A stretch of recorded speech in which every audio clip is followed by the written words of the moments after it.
नीलोफर और ख्वाबों का पेड़। पहाड़ी गांव में एक नन्ही लड़की नीलोफर रहती थी, जिसका दिल बहुत नेक था।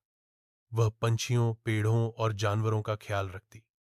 एक रात उसे ख्वाब में एक चमकता हुआ पेड़ दिखाई दिया, जिसने कहा, मैं सपनों का पेड़ हूं और मुरझा रहा हूं, मेरी मदद करो।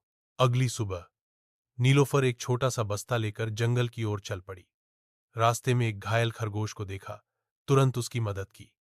आगे एक जादुई झग उड़न ने पहेली पूछी, जो बांटने से बढ़ता है वह क्या है? नीलूफर ने जवाब दिया, मोहब्बत। झाड़ियां हट गईं और रास्ता खुल गया। वह आखिरकार ख्वाबों के पेड़ तक पहुंची, जो कमजोर और बुझा हुआ था।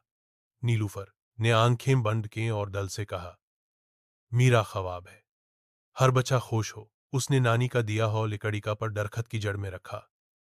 रोशनी फीली, दरखत हरा भरा हो गया और जगनू ख्वाबों की बारिश बनकर बरसने लगे।